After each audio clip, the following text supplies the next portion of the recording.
Waktu itu klaimnya sampai 16 juta. Apakah hari ini masih data yang sama yang dipakai? Ini persoalan. Kemudian sejauh mana nanti lembaga survei? Apa fungsi lembaga survei? Siapa yang bayar lembaga survei? Untuk apa lembaga survei ini? Penggiringan opini atau mencerdaskan rakyat? Saya tidak melihat lembaga survei mencerdaskan rakyat di dalam pemilu. Mereka menggunakan ilmiah karena survei. Saya kasih tahu ibu bapak yang dihormati, yang dirahmati Allah. Beberapa waktu lalu saya diminta untuk jadi reviewer dari penelitian Bappenas tentang intoleransi. Waktu saya tanya, provinsi mana saja yang kau teliti? Disebutkanlah A, B, C, D, Z.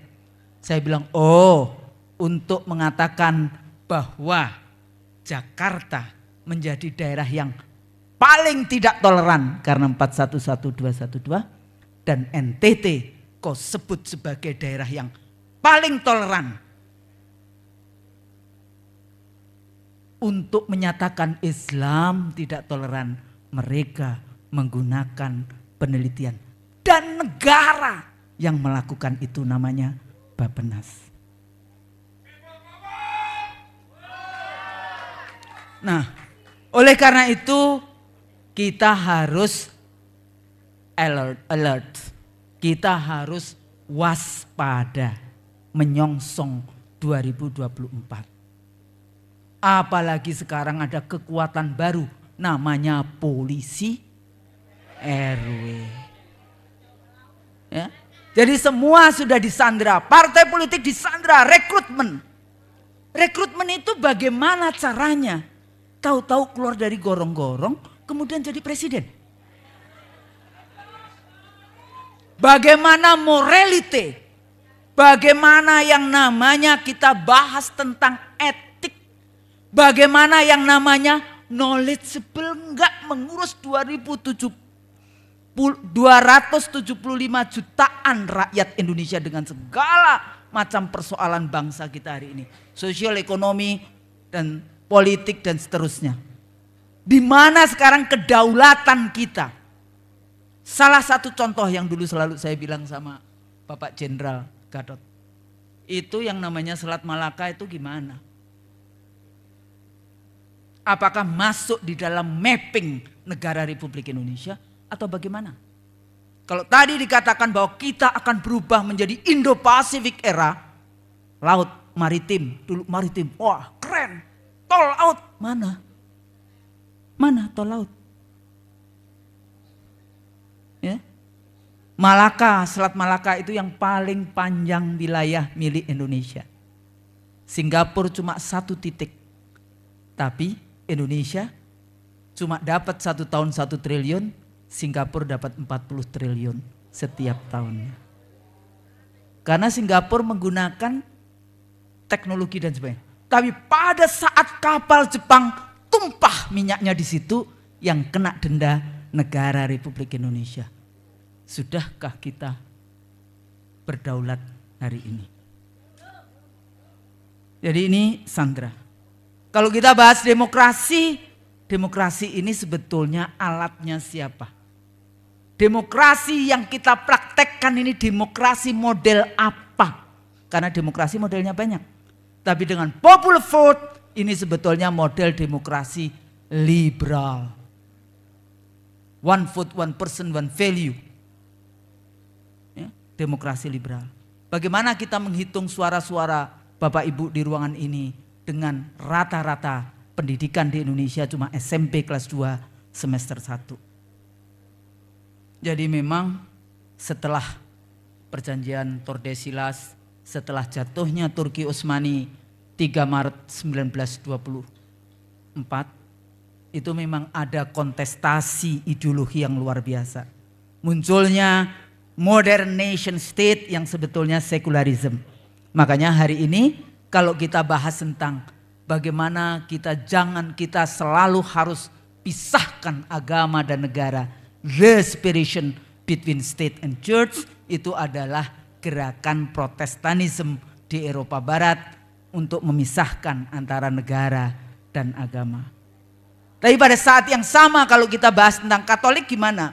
Ada Katolik, kalau Anda Katolik ya, ada nggak di sini yang datang dari Katolik? Maka Anda punya 2 kewarganegaraan. Pada saat Anda dibaptis, Anda menjadi warga negara Indonesia dan Anda menjadi warga negara Roma Vatikan. Tapi kenapa kalau kita ngomongin khilafah Islam pasti kita dibilang teroris dan sebagainya.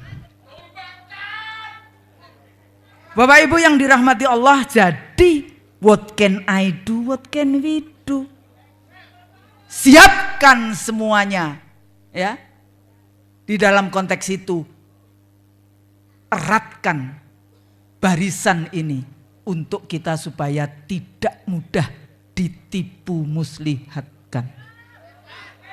Awasi setiap TPS, adakah di situ pemilih yang bahasa Indonesia saja nggak bisa?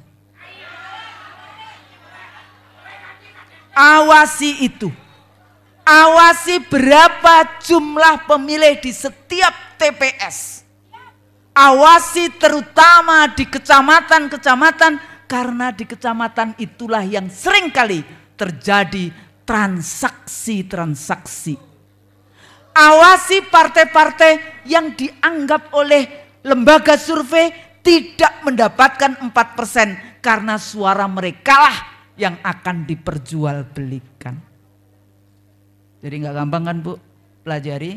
Tapi nanti kalau memang kita siap dengan tim-tim untuk menjadi memperjuangkan pemilu yang halal, maka kita tidak ini. Pada saat yang sama berjuang harus ikhlas. Harus ikhlas.